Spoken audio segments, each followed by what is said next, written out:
Okay, welcome back.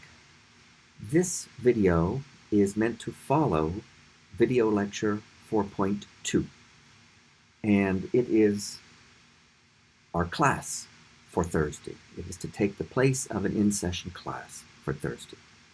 We are going to continue we're going to build upon the ideas in video lecture 4.2, where we talked about average and instantaneous acceleration for motion in 2 or 3 dimensions. This first slide just shows the various learning objectives that we have for this section, things that we need to understand and be able to do. You can see them there briefly. We need to identify that acceleration is a vector quantity, so it has a magnitude and a direction, and components, which I emphasized in video lecture 4.2. We need to be able to draw 2-dimensional and 3-dimensional acceleration vectors for a particle and indicate the components of the acceleration. Next, given the initial and final velocity vectors of a particle and the time interval between those velocities, determine the average acceleration vector in either magnitude and direction form or what we call unit vector form. Next, given a particle's velocity vector as a function of time, determine its instantaneous acceleration vector. And finally, for each dimension of motion, apply the constant acceleration equations from Chapter 2 to relate a constant acceleration to velocity, position, and time. So let's get right into some practice, as we would do if we had an actual class, face-to-face, on Thursday. This is our actual class, but we're not face-to-face. Okay. Some practice with 2-dimensional kinematics. Let's suppose, this is very typical of a kind of basic Wiley plus kind of problem. It says, a particle moves in an xy plane, okay, so it's 2-dimensional only, and we are given each coordinate as a function of time. Here's the x coordinate as a function of time, 3 plus 7t cubed. And here's the y coordinate as a function of time, 4t squared. The time starts at 0 and goes up from there, so we won't do anything before t equals 0. And it doesn't say, but just for specificity, let's assume that x and y are both in meters and t is in seconds. Okay? All right, so we are given how the x coordinate of this particle depends on time, and separately, how the y coordinate depends on time. And now we're going to be asked to answer some questions about its motion. So, part A. Does the particle ever pass through the origin? That's the question. Does the particle ever pass through the origin? So, I would like you to think about this. You can pause the video, of course, and think about it as much as you want, but please just answer in your own mind. Question A. Does the particle ever pass through the origin? Okay, welcome back. Did you say that the answer to question A is no? The particle does not pass through the origin. Now let's think about why that's the case. Let's make our own sketch of an xy coordinate system with origin O, like so. And let's just do a little bit of sketching of what you would call the trajectory or path of the particle. Since we know x and y is a function of t, let's just plug in a number or two. And how about starting at t time equal to 0? What do we get? Those would be, by the way, when we plug in t equals 0, the values for x initial and y initial, x sub 0 and y sub 0.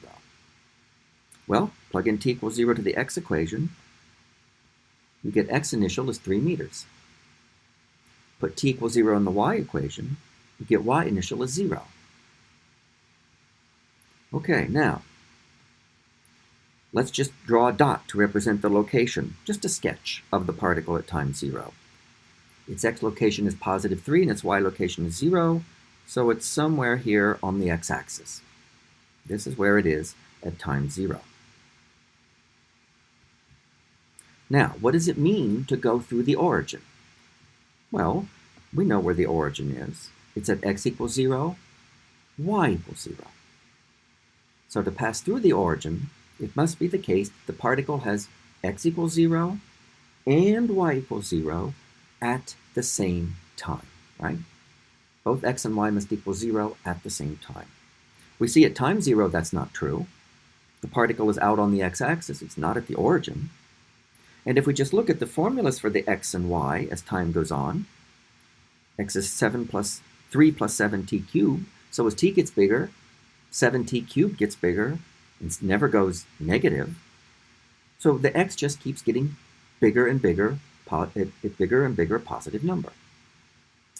The y coordinate starts out at 0, but it's 4t squared, and so as t gets bigger, 4t squared gets bigger, so the y gets bigger too.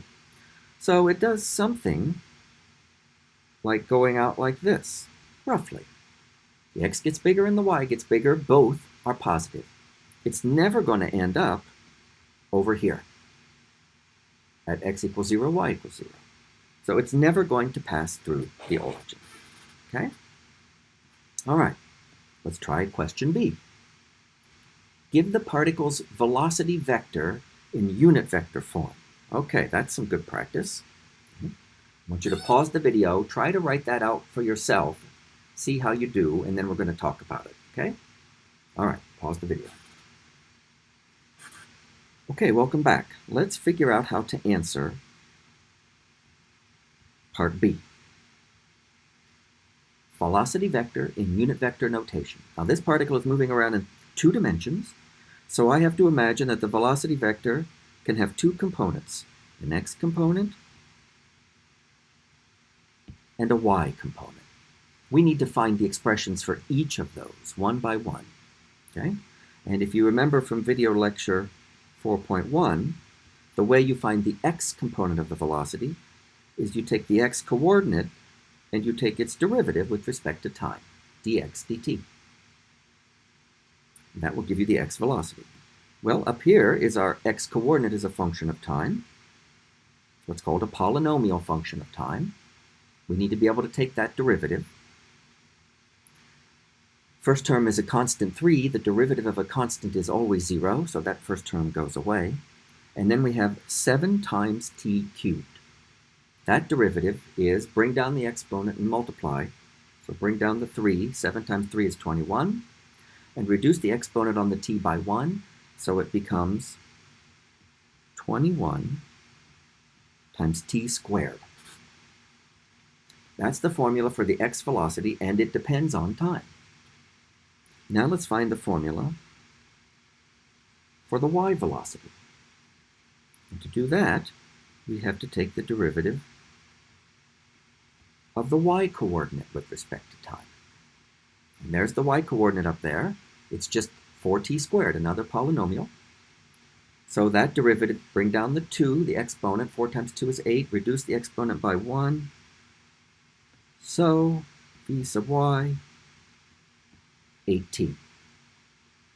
Now I know v sub x and I know v sub y. It wants the velocity vector v arrow in what we call unit vector notation. That means just take v sub x, multiply it by I hat, plus v sub y multiplied by j hat. That's all that means. So let's take our expression for v sub x, 21t squared, multiply that by I hat, plus our expression for v sub y, 8t, and multiply by j hat. And that is the answer to part B. Okay? That's the velocity vector in unit vector notation, and it is a function of time. Here's an interesting little additional question for part B. What is the velocity at time 0? In other words, how fast and in what direction is the particle moving at time 0? You see how you would answer that? Just take this velocity formula and plug in where the time variable appears, t equals 0. Well, the x component, v sub x, is 0, and the y component, v sub y, is 0. So the velocity is 0. So right at the initial point there, where I drew the red dot on the path, the velocity is 0. For that one instant, the particle's at rest. Okay, let's go on to part C. give the particle's acceleration vector in unit vector notation. Okay, I would like you to try that one on your own too, please. Pause the video so you can think about it and see if you can work out the formula for the acceleration vector in unit vector notation. Okay, welcome back. Did you work out a formula for A arrow? Let's talk about how you would do it. I'm going to have to clear myself some space here. Myself some room here. Let me just draw a little line here and denote that I'm talking about part C now. Okay. So I need to find AX and AY. That's what I need now. How do I find AX? From video lecture 4.2. The x acceleration is found by taking the x velocity and taking the derivative of it with respect to time. Okay? Now, we just found the x velocity. There's the formula for it right there. I just underlined it. V sub x is 21 t squared. So that polynomial now you need to differentiate it. Use the polynomial rule for differentiation. Bring down the exponent 2, multiply. 21 times 2 is 42. Reduce the exponent on the t by 1. And you have, for a sub x, 42t. Now, how do you find the y acceleration? Take the derivative of the y velocity with respect to time. Well, we have the y velocity. There it is, 8t. Use the polynomial rule to take that derivative. You just get 8. So, the acceleration vector A arrow in unit vector notation is A sub x 42t times I hat plus A sub y 8 times j hat. And you have the acceleration vector in unit vector notation for this particle moving around in the xy plane. Here's a question, a little addition to part C. What is the particle's acceleration vector at time 0? Did you think about that? You have an answer? What is A arrow at time 0? Well, did you just put in t equals 0 into our formula for A arrow? Since the x component of the acceleration is 42t, plug in t equals 0, you get 0. The x component of the acceleration at this moment is 0. The y component of the acceleration is 8 meters per second squared. So 8 j hat. Okay? We could even sketch some of the vectors. Let's do that for t equals 0 on our diagram. Okay? Let's sketch the position vector. There isn't a velocity vector at time 0. We just found that. And let's sketch the acceleration vector just for t equals 0. You remember what the position vector does? It points from the origin out to where the particle is located at any given time. So I'm talking about t equals 0. So I'll draw an arrow from the origin O out to the particle's location. That would be our initial, you could label it. It's the position vector at time 0. As I said, the velocity vector at time 0 is equal to 0. So there's no arrow to draw for the initial velocity. And the acceleration vector has no x component and a positive y component. So the acceleration vector, draw it here where the particle is, would just point in the positive y direction. You could label it A initial. So you've sketched some kinematic vector quantities for a particle moving around in the xy plane. Now there's one more part, part D. Is the particle's acceleration constant? That's a little bit of a subtle question, but I'm going to let you pause the video and think about it for a minute. Get yourself an answer and then come back and we'll talk about it. So, part D, is the particle's acceleration constant? Interesting question. Answer is, well, it depends on which component you're talking about. X component or y component. Because you have to treat the components separately. Let's look at the formula for A sub x. There it is, right there. I just underlined it in purple. The x acceleration is given by the formula 42 times t. The fact that there's a t in there means that when you plug in different time values, you get different numbers for a sub x. That means a sub x is not constant. So the x acceleration for this particle is not constant.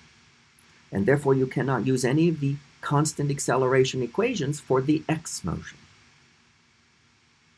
But now let's look at the y component of the acceleration, a sub y. We already found that. It is just the number 8 meters per second squared would be the units. No t, just the number 8. So it doesn't matter what the t value is, a sub y is just 8. That means, of course, that a sub y is constant. So the y acceleration is constant. And you can use the constant acceleration equations to study the y motion. So there's an interesting situation. For this particular particle, given the way it's moving, you cannot use the constant acceleration equations to study its x motion, but you can use the constant acceleration equations to study its y motion. And that's important to recognize a situation like that. Now what I want to do for the other part of this video is a Wiley Plus problem as an example. Okay? Clear off these markings and get this picture up here so you can see it. I'm doing, just a little, I'm doing an example problem from Wiley Plus, from our book, Halliday, Resnick, and Walker, Chapter 4, problem number 20 at the end of Chapter 4. Okay? And so, of course, it's meant to show you a typical Wiley Plus type problem and to model for you the kind of techniques you would use to go about solving it. So here's the scenario. We have a figure here below. We're looking down from above on an xy coordinate system, and we have two particles. They're labeled A and B. We have particle A, particle B. Particle A moves along the line y equals 0, 30 meters with a constant velocity v of magnitude 3 meters per second and parallel to the x-axis. So they're telling me a lot about what particle A's motion is like.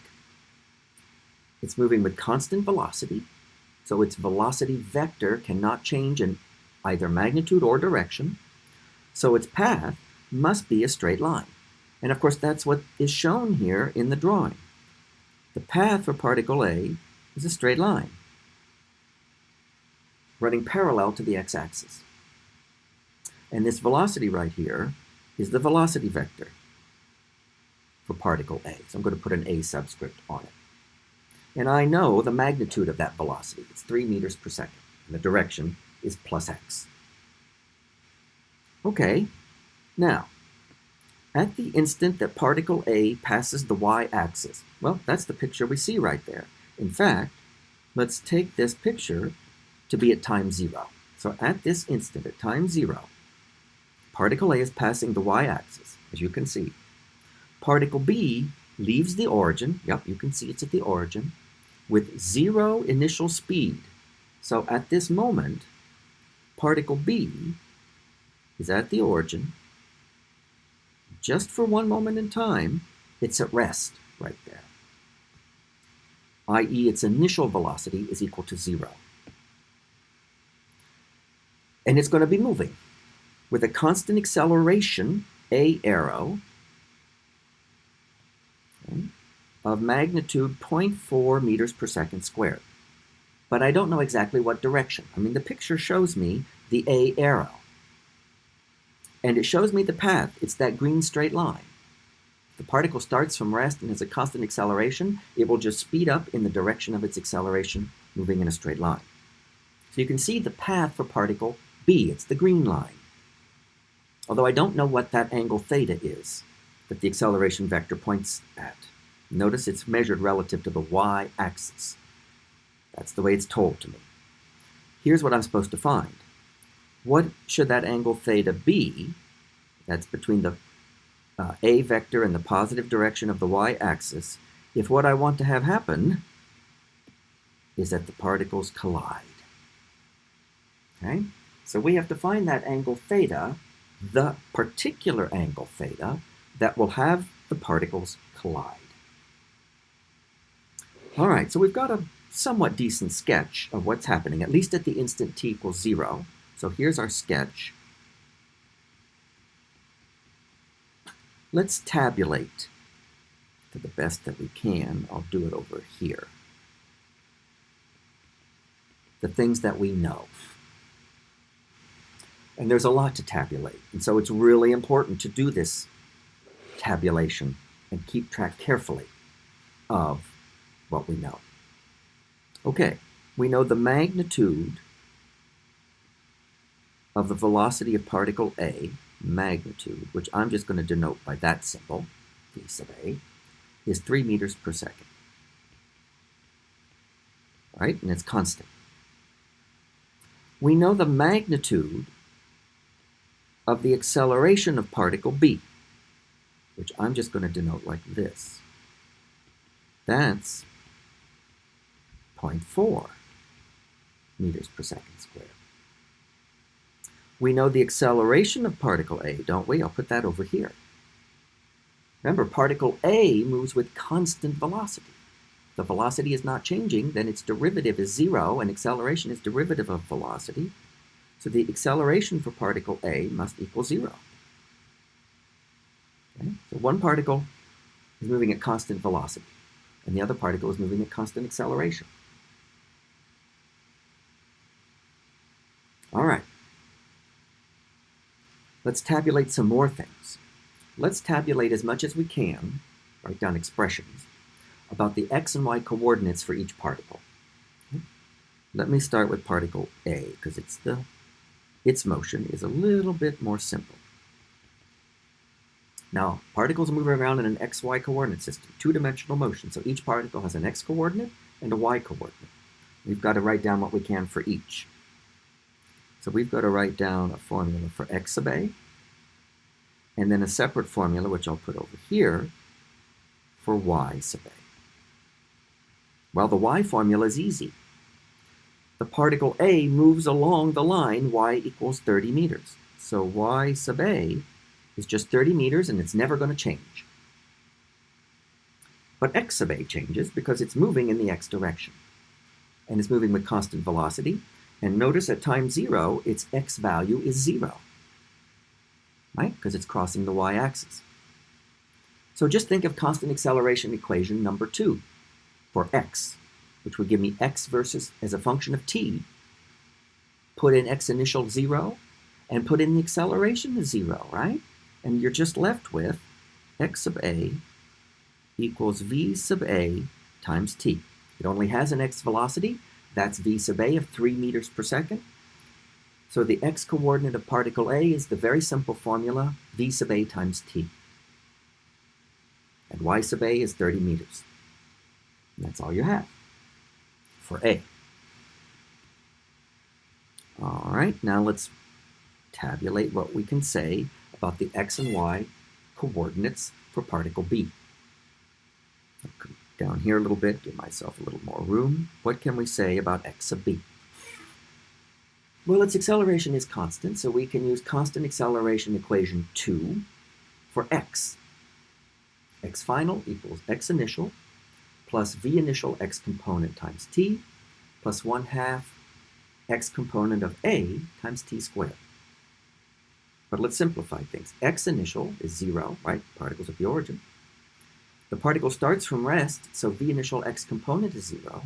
So all I have is 1/2 A sub B x component t squared. Okay?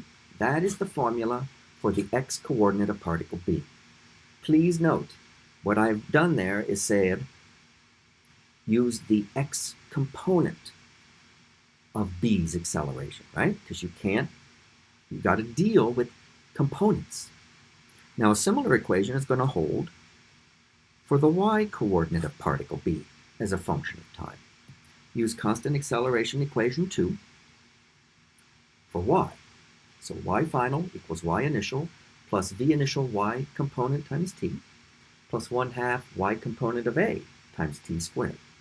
But y initial is 0 because it starts at the origin. The initial y component is 0 because it starts from rest.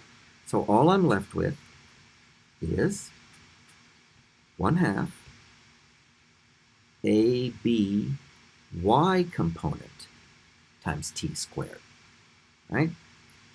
So that's a subscript b and subscript y, aby, y component of a subscript times t squared. Have to work with components. Let me move this up a little bit so that I have some space, because I want to talk a minute about abx and aby. Let me draw more of a sketch over here. X and y coordinate system. And let me sketch AB. You can see it there in the upper picture. It points it to the first quadrant, points up and to the right. But we need to be focusing on its X and Y components. So let's sketch them. We need to be able to sketch them make a component triangle. I'm going to draw the components this way. I'm going to drop a perpendicular, so to speak, from the tip of AB to the y-axis, and then draw my x component of AB, there it is, and label it ABX, and then my y component of AB, there it is, ABY. Note that since AB points to the right and up, one component must point to the right, and one component must point up.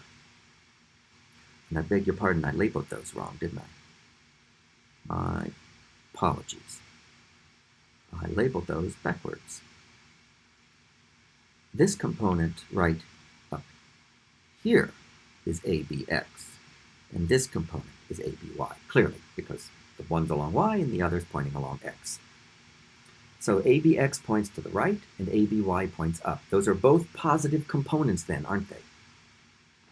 And I know that this angle right here between AB vector and the y-axis is what I am to call theta. The problem tells me I am to call that angle theta. If that's the angle theta I'm supposed to work with, then I ought to be able to do my trigonometry and write down a symbolic expression for the components ABX and ABY. But look very carefully. ABX is up here. And it is opposite to the angle theta. So when I write an expression for ABX, I'm going to have to use the sine of theta, because sine is opposite over hypotenuse. So when I write down my formula for ABX, I'm going to write hypotenuse, that's the entire magnitude of AB, times the sine of theta. I'm just going to write that like this. AB sine theta. Well, that means magnitude of AB times sine theta. Then to get the y component of AB, which is of course right there, you can see it right there, okay? Notice that that side is adjacent to the angle theta. So I'm going to use the cosine, because cosine is adjacent over hypotenuse. So the formula for ABY is the magnitude of AB times cosine theta. So that's one way they've made this problem just a little bit different, put a little twist on it. When you're working with the x component, you work with sine theta in this case, purely because of the way they chose, what angle they chose to call theta. And for the work with the y component, you have to use cosine. Okay, with that being said, now let's go on to thinking about the physics of this problem. The main thing I want to have happen in this problem is that the particles collide. We have to keep clear in our mind what it means for two particles to collide. Okay? That's physics, when you think about that. It means they are at the same position at the same time. And to be at the same position, they must have both the same x-coordinate and the same y-coordinate.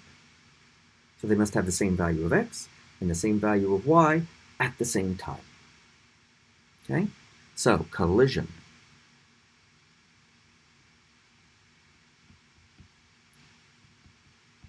means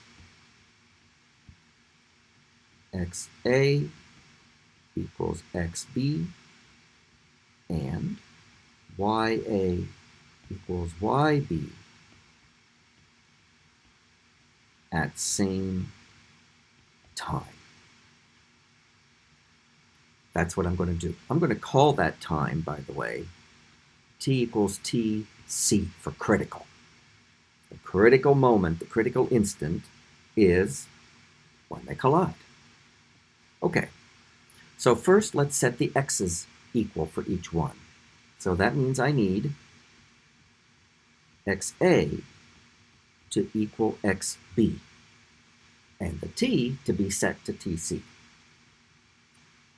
So the XA formula is up here, just to remind you. There it is. XA is VA times T. So let's go to that and put that in. So VA TC is the critical time, and that must equal XB. And there's the formula right up there. Do you see it? 1/2 ABX T squared. But for ABX, I'm going to put magnitude AB sine theta. So 1/2 AB sine theta TC squared. And now I have written down an equation requiring the x coordinates to be equal at time TC. Separate from that, I have to require the y coordinates be equal at time TC. YA must equal YB.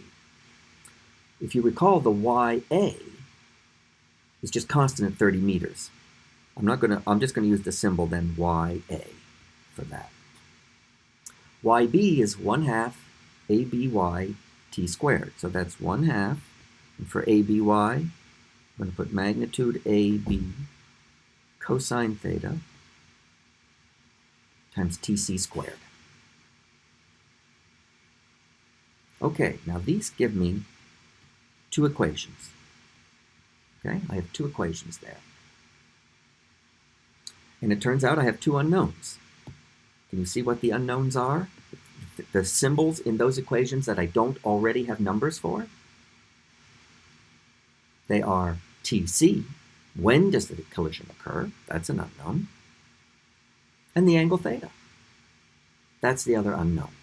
Those are the only unknowns, okay? Two unknowns, but I have two equations. So I remember from Algebra 1 that if I have two unknowns and two independent equations, that I ought to be able to solve for the unknowns. Okay? So now we're at a point of just doing math. We need to solve for the unknown we want is theta. Do you remember the general technique of solving two equations for two unknowns, especially if you only want one of them?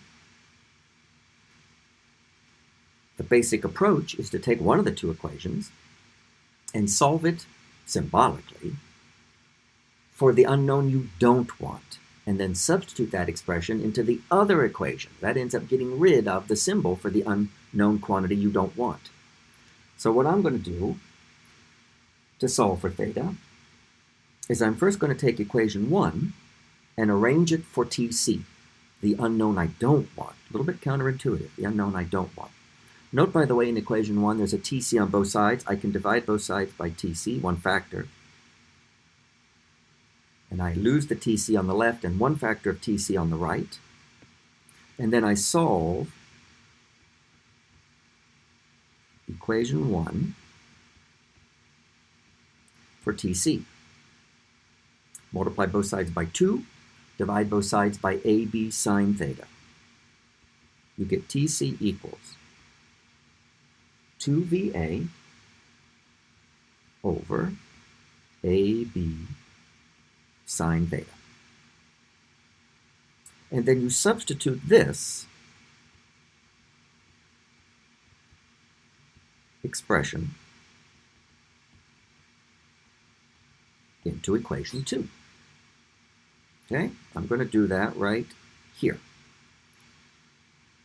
Then the symbol TC will no longer be present, and the only unknown will be theta.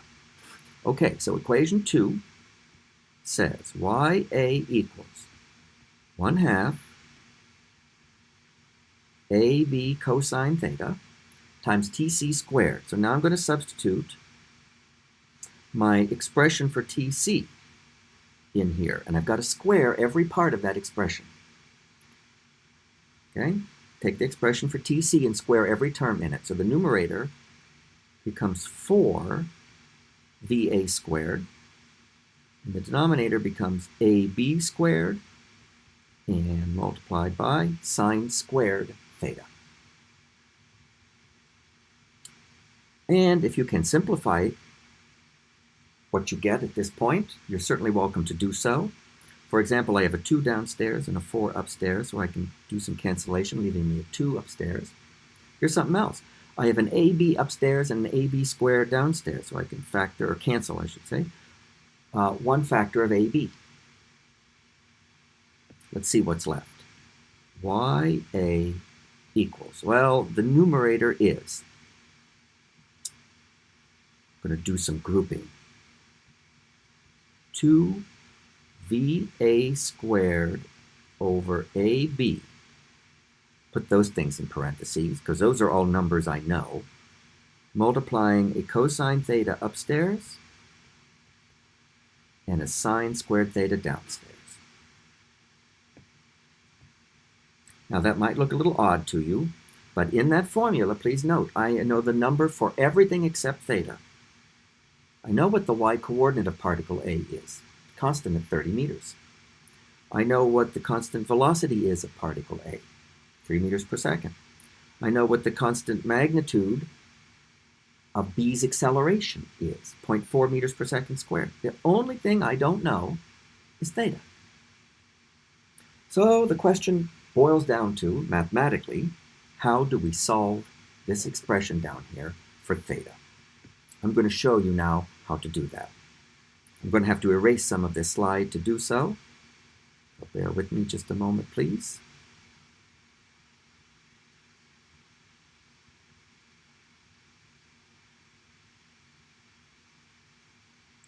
And I'm going to keep that last bit down there for now, okay, so that we have it as reference. How do we solve this thing for theta?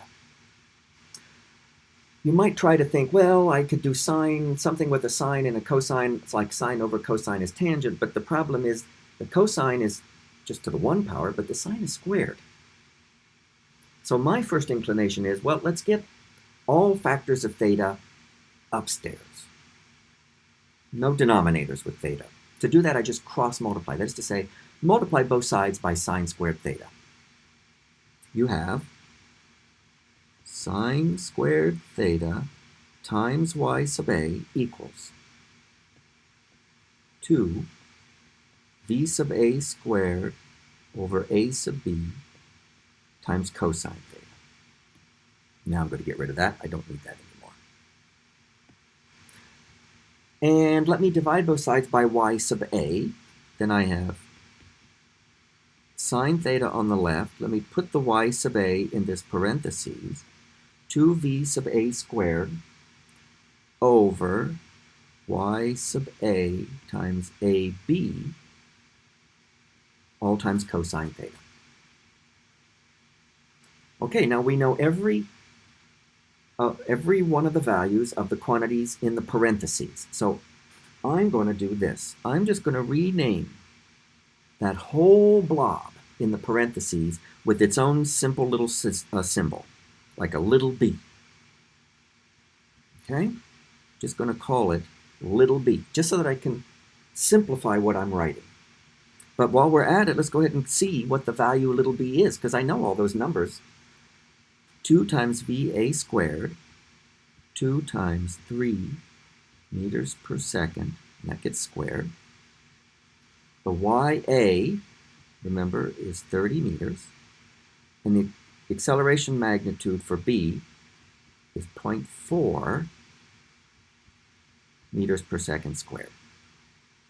And you can go to your calculator too to see what that is, and you can look at the units on it, and you will discover that all the units cancel. In the numerator, there's a meter squared over second squared, and in the denominator, there's a meter squared over second squared. So I will just tell you what you get for the value of little b. It's going to be a dimensionless number, 1.50. That's it, 1.50. Okay, so now let's write what our equation looks like, because I've simplified it as much as I can. Sine squared theta equals little b times cosine theta. And that's what I have to solve for theta. Again, you might think, okay, divide both sides by cosine, maybe I can get a tangent. But again, it's sine squared on one side and cosine on the other. So that's not that helpful. The approach I used on the left is to use a trig identity. Okay? That is to say, trig identity. Sine squared of theta is one of the trig identities I mentioned in chapter 3, can be written as 1 minus cosine squared theta. So I'm going to do that on the left. Okay? What's the benefit of that? At least now I have all the same trig function in this equation, either cosine or cosine squared, but not a mix of different trig functions. All right, now let me continue this up here.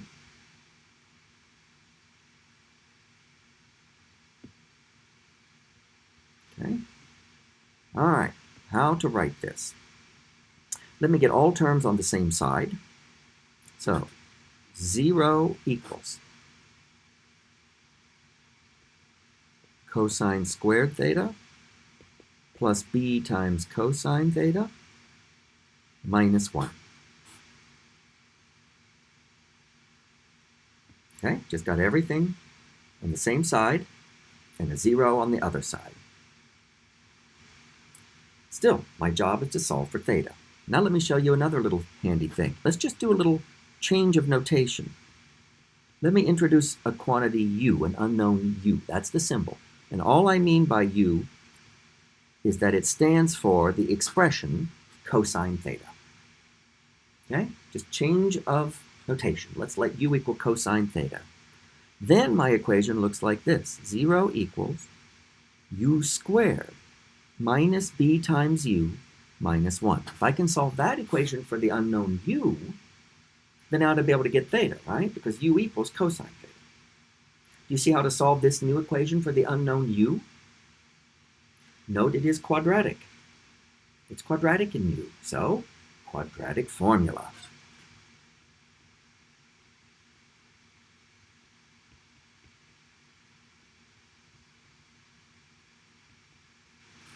Where I think of it generically as au squared plus bu plus c equals 0. Note then the a is 1. The next term is really negative b, and the last term is negative 1.